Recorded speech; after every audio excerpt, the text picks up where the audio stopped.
bagian 023, saya di sini mendapatkan bagian untuk mencari definisi PPOK, definisi TBC, tanda dan gejalanya, serta perbedaan antara TBC dengan PPOK. Selanjutnya, saya akan memperlihatkan bagaimana cara saya mencari jurnal tersebut, yang dimana saya menggunakan Google Scholar. Pada Google Scholar ini, kita bisa mencari jurnal yang akan kita cari.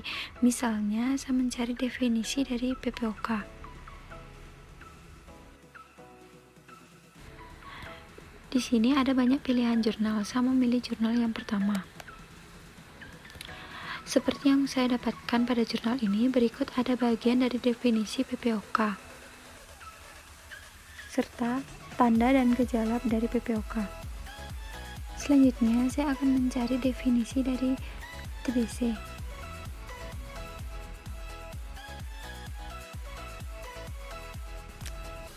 Dari banyaknya jurnal, saya memilih jurnal yang pertama. Seperti yang saya dapatkan pada jurnal ini, berikut ada bagian dari definisi TBC serta gejala-gejala dari TBC. Selanjutnya, saya akan mencari perbedaan TBC dengan PPOK.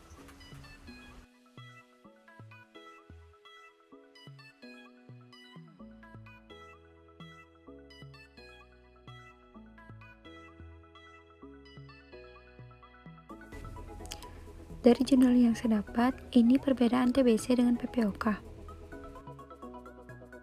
Perkenalkan, nama saya Kade Ayu Yuliana Puramadewi dengan NIM 211211025 dari kelas A6A. Pada pembagian tugas kelompok, saya mendapatkan bagian untuk mencari diagnosis PPOK, yang dimana saya mencari jurnal diagnosis PPOK yaitu dengan menggunakan PubMed. Di sini saya akan memaparkan cara saya untuk mencari jurnal pada PubMed. Pertama-tama, kita bisa cari Google Chrome. Selanjutnya, kita bisa cari PubMed.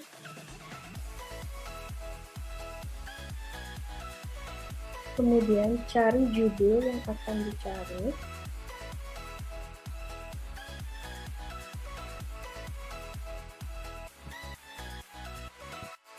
Untuk mendownload PDF-nya, selanjutnya kita mencari yang namanya Sphihub.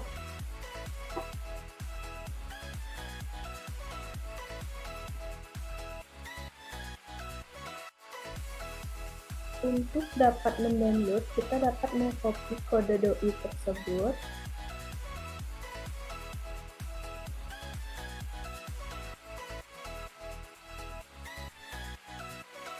Kemudian open. Jika sudah bisa di-download, jika sudah selesai mendownload, dapat dibuka dan kita dapat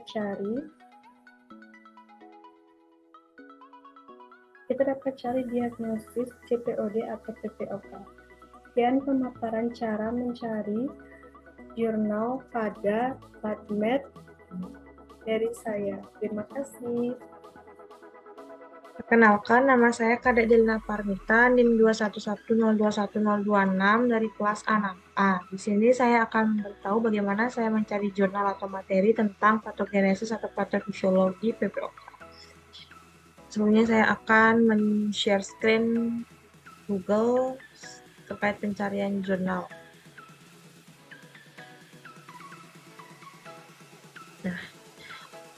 Pertama, sini saya sudah mengetik dengan keyword patofisiologi PPOK.pdf.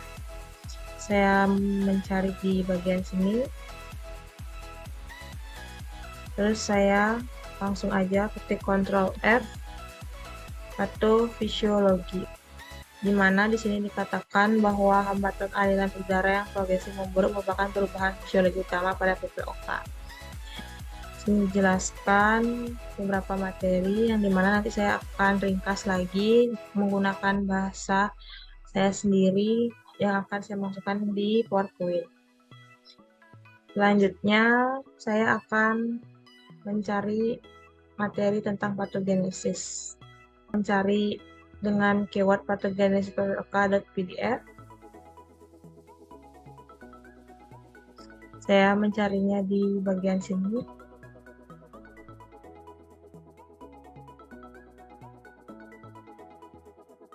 Nah, open, langsung Ctrl F, patogenesis PPOK. Di sini dijelaskan bahwa terjadinya PPOK belum sepenuhnya diketahui walaupun beberapa teori telah dikemukakan. Ada beberapa mekanisme utama terjadinya PPOK, yaitu adanya proses inflamasi kronik pada saluran napas, stres oksidatif, gangguan keseimbangan antara proteolitik dan antiproteolitik. Dan masih ada beberapa penjelasan lagi di sini.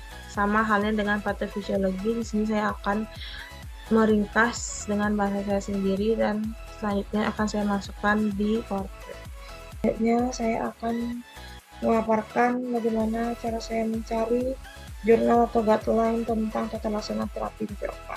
Saya akan men-share Google untuk memberitahu bagaimana cara saya mencari guideline PPOK. Sebelumnya saya mencari guideline dengan keyword guideline COPD dan saya mengklik link ini. Karena di sini menggunakan bahasa Inggris, saya sudah menulis dan mengubah ke bahasa Indonesia. Selanjutnya, saya akan mencari guidelines yang sudah diterjemahkan ke bahasa Indonesia. Nah, ini dia. Sini, saya langsung saja mencari ke bagian tata laksana, karena sebelumnya juga saya sudah dapat membuka guidelines ini. Penata laksanaan COPD stabil, di mana untuk penata laksanaan farmakologinya itu menggunakan. Nah, di sini ada penata laksanaan farmakologisnya, menggunakan obat inhalasi, terus menggunakan obat golongan bronchodilators, dan obat antiinflamatori. Dan untuk penata laksanaan non-farmakologinya itu, sini sudah dijelaskan pada tabel, dan di sini dipaparkan bahwa dokter harus menekankan pentingnya lingkungan berbagi asap rokok, merasakan vaksinasi, serta memperdayakan kepatuhan terhadap pengobatan yang diresepkan. Baik, sekian pemaparan bagaimana cara saya mencari jurnal tentang tata laksana terapi PPOK. Apabila ada salah kata atau ucapan, saya minta maaf. Terima kasih. Saya Kadeina Yordani, NIM 211021027. Di sini saya akan menjelaskan bagaimana saya mencari jurnal terkait panduan empiris antibiotika untuk PPOK.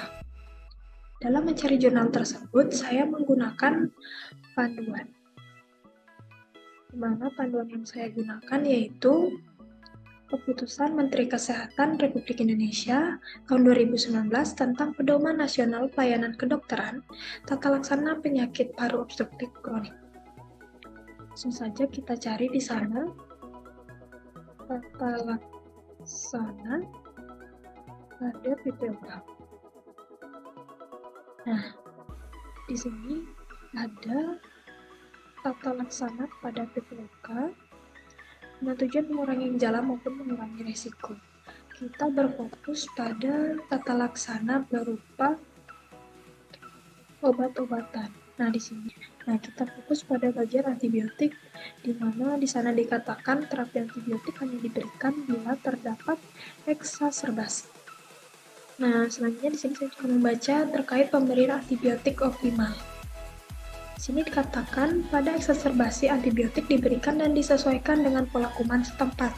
Terapi empiris awal yang biasa digunakan adalah golongan aminopenisilin dengan atau tanpa asam clavulanat, makronid, quinolone respirasi. Kemudian, pemberian antibiotik pada pasien PPOK bisa diberikan secara oral maupun parenteral. Pengobatan secara oral seperti beta-lactam, beta-lactamase inhibitor, atau coaminaglaf. Alternatifnya berupa fluoroquinolone, yaitu seperti levofloxacin dan moxifloxacin. Kemudian ada beta-lactam atau beta-lactamase inhibitor berupa coamulcilclaf atau ampicillin atau suboxone. Kemudian pengobatan parenteral, cefalosporin generasi 2 dan 3, fluoroquinolone seperti ciprofloxacin, levofloxacin, dosis tinggi, moxifloxacin. pelaksana PPOK ini, berarti dikatakan antibiotik itu hanya diberikan apabila pasien tersebut terdapat eksaserbasi. Selanjutnya, kita akan mencari jurnal terkait penggunaan antibiotik pada eksaserbasi pasien dengan PPOK. Nah, selanjutnya untuk mencari jurnal tersebut, saya biasanya mencari jurnalnya di PubMed. Seperti ini saya mencari tapi empiris. Nanti di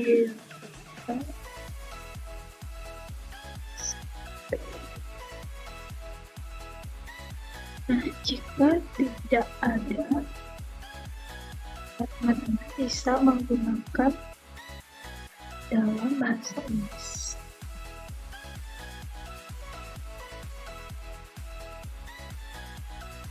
Nah, maka akan muncul beberapa jurnal yang bisa digunakan.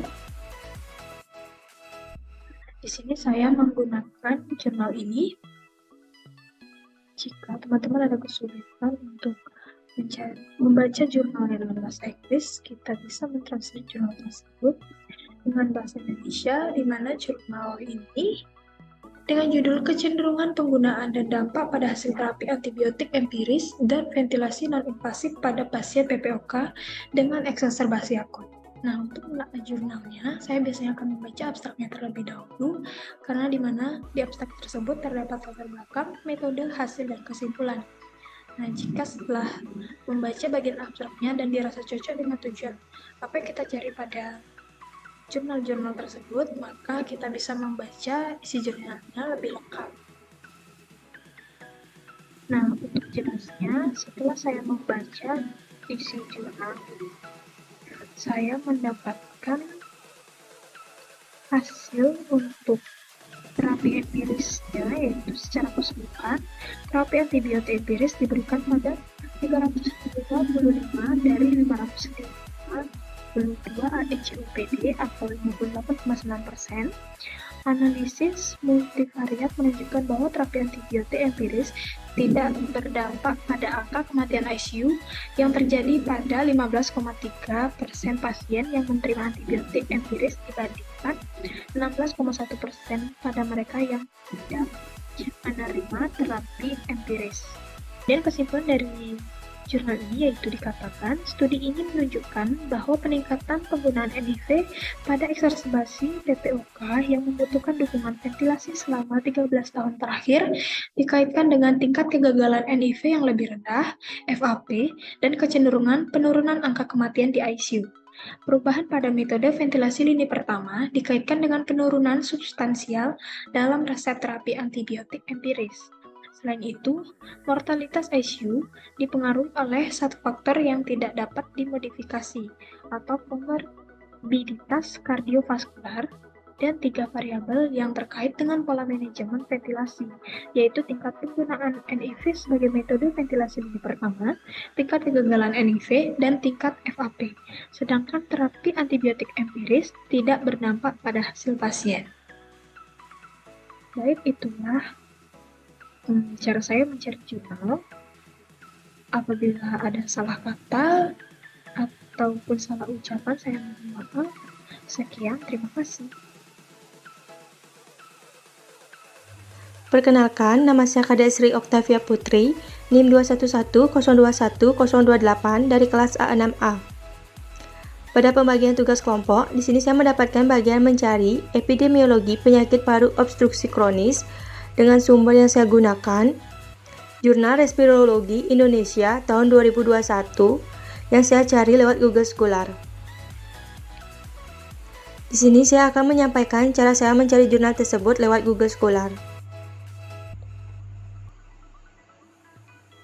Pertama-tama, kita bisa mencari Google Scholar lewat Google biasa. Kemudian kita bisa langsung mencari Jurnal Respirologi Indonesia. Di sini kita bisa mengatur rentang tahun yang akan kita gunakan. Kemudian di sini dapat terlihat beberapa pilihan terkait dengan epidemiologi penyakit paru obstruksi kronis. Di sini saya menggunakan jurnal yang paling atas. Kita bisa mendownload terlebih dahulu jurnal tersebut. Kemudian agar lebih cepatnya kita bisa langsung mencari bagian epidemiologinya saja.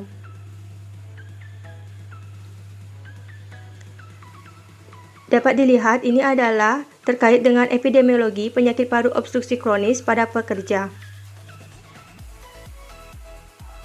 Untuk lebih jelasnya bisa dibaca pada Jurnal Respirologi Indonesia tahun 2021. Baik, perkenalkan saya Purwantika dengan 311 dari kelompok 3 kelas A. Di sini saya akan menjelaskan bagaimana saya mencari materi atau jurnal terkait dengan patogenosis atau patofisiologi dan tuberkulosis. Yang pertama, kita berhalaman tersebut. Kemudian saya menggunakan kata kunci Pedoman Nasional Pelayanan Kedokteran Tata Laksana Tuberkulosis. Kemudian saya memilih link yang pertama. Setelah itu saya akan mendownload versi PDF.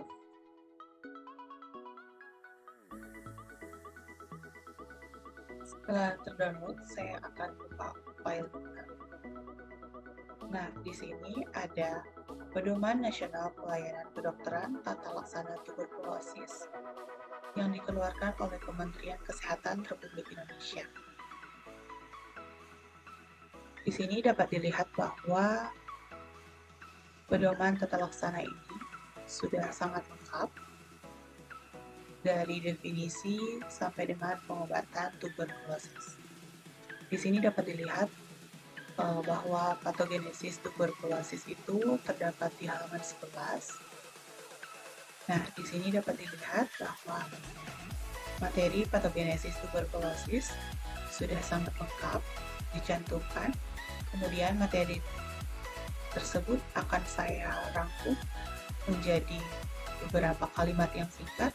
Setelah itu saya akan cantumkan ke dalam PowerPoint yang nantinya akan dipresentasikan. Sekian penjelasan yang dapat saya sampaikan. Jika ada kurang dan salah kata, saya mohon maaf. Terima kasih.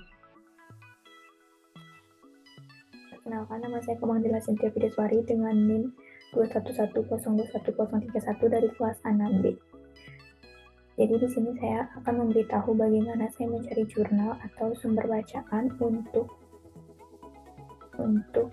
memenuhi tugas akhir saya, yaitu penata laksanaan terapi tuberkulosis. Pertama, kita buka Google, lalu kita tulis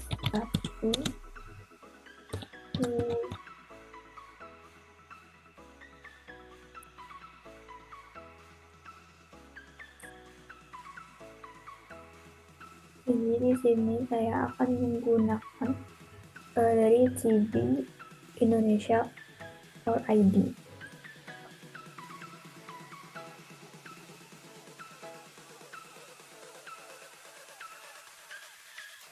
Jadi di sini kita harus mendownload terlebih dahulu ini.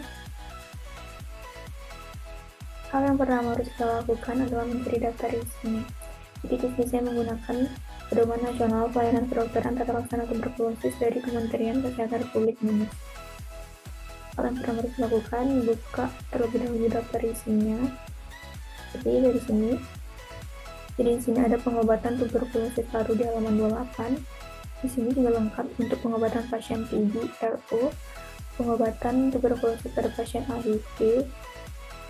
Dan di sini juga disebutkan bahwa tata laksana tuberkulosis pada anak, dan di sini ada kesimpulan dari rekomendasi mengenai pengobatan tuberkulosis.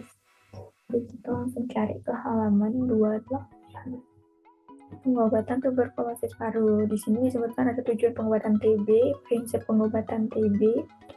Prinsip pengobatan TB itu obat anti tuberkulosis OAT adalah komponen terpenting dalam pengobatan tuberkulosis. Pengobatan tuberkulosis merupakan salah satu upaya paling efisien untuk mencegah penyebaran lebih lanjut dari bakteri penyebab tuberkulosis. Di sini pengobatan adekuat harus memenuhi prinsip di sini diberitahu, dan ada juga tahapan pengobatan tuberkulosis. Ada dua tahap, yaitu yang pertama tahap awal, yang dimana pengobatan tahap awal pada semua pasien baru harus diberikan selama 2 bulan. Dan ada juga tahap lanjutan, yang dimana durasi tahap lanjutan selama 4 bulan. Pada fase lanjutan seharusnya diberikan setiap hari. Di sini diberitahu juga ada tabel dosis rekomendasi OAT limit pertama untuk dewasa. Adapun OAT yang dimaksud adalah ada isoniazid, rifamycin, pyrazinamide, ethambutol, dan streptomycin. Dosis rekomendasi harian ada dosis miligram per kilogram BB. Ada 5 gram, 10 gram, 25, 15, 15. Dan dosis maksimum dari isoniazid itu adalah 900 gram dan rifamycin 600 gram. Di sini ada paduan OAT pada anak. Dan ada kategori diagnostik ini dan fase intensif, fase lanjutan, dan prednisone. Di sini juga disebutkan pencegahan tuberkulosis. Kita lakukan vaksinasi Bacillus calmette-guerin atau BCG. Yang kedua juga pengobatan pencegahan dengan INH. Yang ketiga juga pengobatan pencegahan dengan 3HP. Dan adapun kesimpulan dari penerapan tuberkulosis itu dapat direkomendasikan sebagai berikut. Nah, di sini ada kesimpulan dan rekomendasi. Yang pertama ada rekomendasi mengenai pengobatan tuberkulosis pada kasus baru. Yang kedua ada rekomendasi mengenai penilaian respon pengobatan tuberkulosis. Yang ketiga ada rekomendasi mengenai diagnosis pengobatan TB dengan HIV dan lain-lainnya. Di sini menggunakan literatur Indonesia, dan ada juga saya juga akan menggunakan literatur dari Inggris. Dari Inggris itu dia tuh menyebutkan bahwa for the use of a 4-month regimen composite of rifampicin, isoniazid, pyrazinamide, and moxifloxacin, and another 4-month regimen for treatment of children with non-served TB,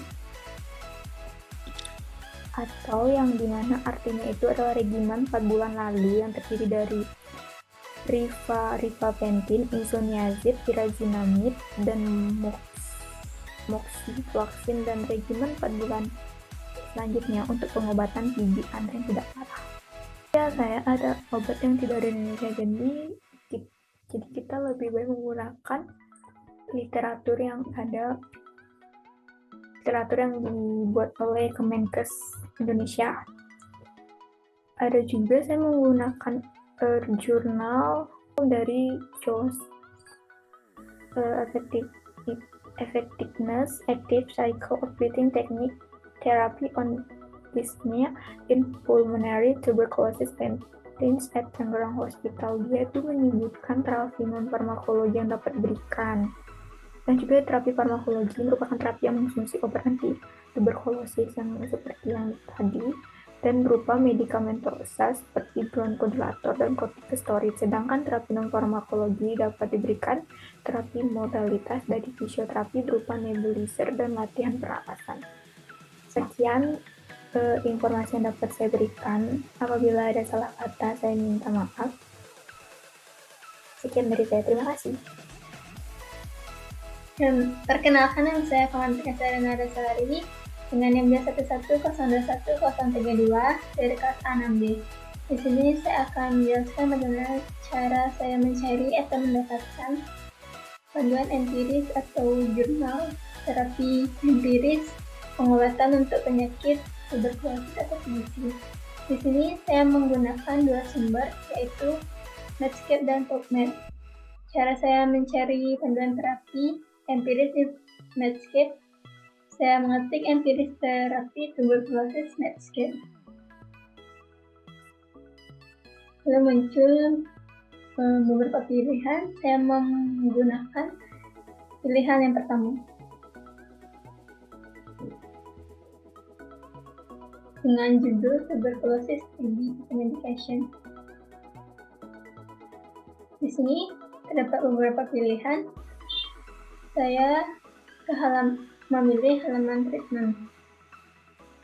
Di sini dijelaskan untuk pengobatan empiris TB awal, mulailah pasien dengan regimen 4 obat, yaitu isoniazid, efamicin, pyrazinamide, dan ethambutol atau streptomycin.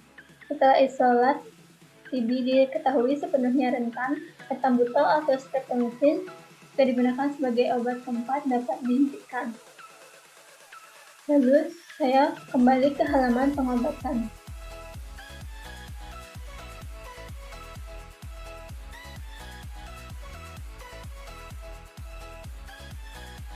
Lalu klik show all.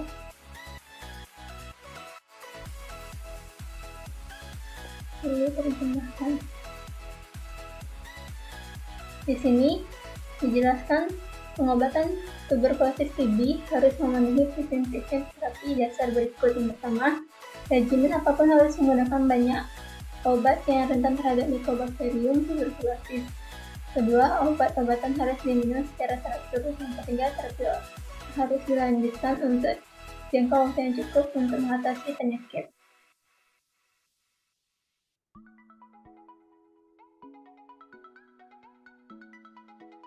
Dalam 3 uji coba fase 3, regimen pengobatan TB yang lebih pendek tidak seefektif regimen standar 6 bulan. Pada penelitian pertama, ethambutol diganti dengan gatiflovasin selama 2 bulan pengobatan intensif, ikuti dengan fase lanjutan selama 2 bulan. Pada kelompok regimen yang lebih pendek, 21,0% pasien memiliki hasil yang tidak baik, dibandingkan dengan 17,2% pasien pada kelompok regimen standar. Tingkat kesembuhan masing-masing adalah 14,6% dan 7,1% pada kedua kelompok. Studi kedua melibatkan regimen pengobatan 4 bulan di mana moxiflovasin diganti dengan isoniazid selama 2 bulan, diikuti dengan moxiflovasin dan rifampicin 2 kali seminggu selama 2 bulan. Regimen yang lebih pendek ini lebih rendah daripada regimen 6 bulan dengan moxiflovasin dan regimen pengobatan standar 6 bulan. Pada penelitian ketiga, ethambutol atau isoniazid diganti dengan moxiflovasin. Hasil yang menguntungkan terlihat pada 85%-80% dari kedua kelompok moxiflovasin dibandingkan dengan 92% dari kelompok pengobatan TB. Pengobatan standar. Tujuan pengobatan TB adalah untuk mempersingkat perjalanan jenis TB, mencegah komplikasi, mencegah perkembangan latensi atau perkembangan selanjutnya, dan mengurangi kemungkinan penularan TB. Pada pasien dengan TB laten, tujuan terapi adalah untuk mencegah perkembangan penyakit.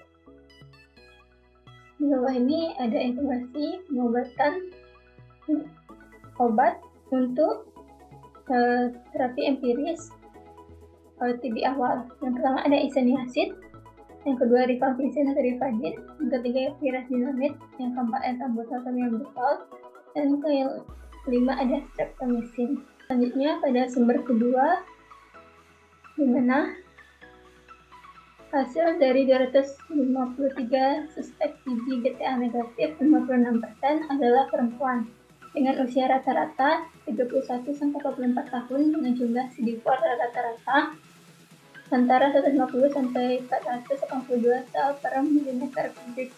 Dari 85 atau 33,6% pasien BCA negatif yang memulai pengobatan TB secara empiris, 35,3% adalah kultur gluten positif dibandingkan dengan hanya 18 atau 10,7% dari 168 pasien yang tidak diobati. Ronsen dada abnormal dan stadium klinis HIV lanjutan. Cara penguatan dikaitkan dengan TB empiris inisiasi pengobatan. Sensitivitas dan spesifisitas inisiasi pengobatan TB empiris dalam diagnosis TB pada pasien terinfeksi HIV setelah mikroskop BCA negatif masing-masing adalah 62,5% dan 73,7%.